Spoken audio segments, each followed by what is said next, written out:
Assalamualaikum. Temu kita dengan menu yang kelas. Kita nak masak cencaru sumbat kelapa.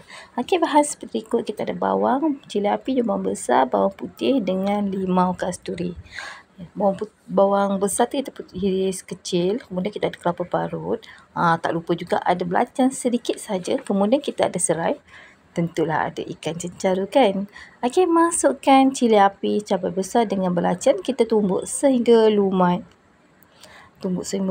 Kemudian kita masukkan bawang putih tadi, kita tumbuk juga sehingga lumat.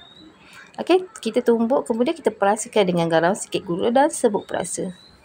Okey, berselang-seli kita nak tumbuk tu berselang-seli dengan serai. Kita tumbuk lumat. Berselang-seli lah ya.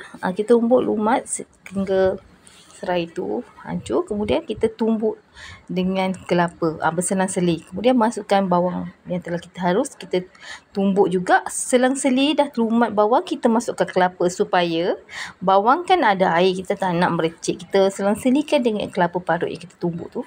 Perahkan sedikit limau kasturi. Okey, kita masukkan dalam bekas.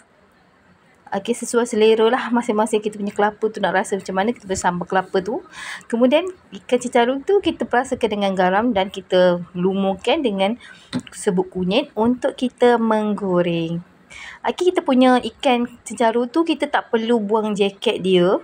Jaket dia biar je dia berjaket tu sambil kita menggoreng tu, biar je dia pakai jaket tu. Tujuan dia supaya kita goreng nanti kita punya ikan tu taklah keras kat dalam. Nanti kita dah goreng, kita buanglah kulit kat luar tu. Dalam tu jadi lembut.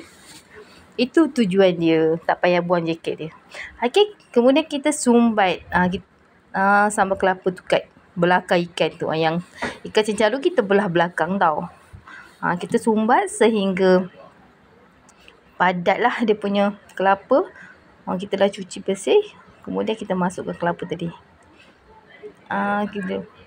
Macam tu dah sumbat. Lepas tu kita nak buat bancihan tepung untuk tujuan kita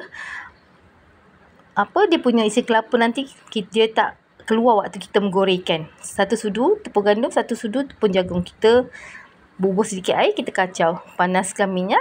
Kemudian sebelum menggoreng tu kita masukkan yang bancihan tepung tadi tu. Macam tu.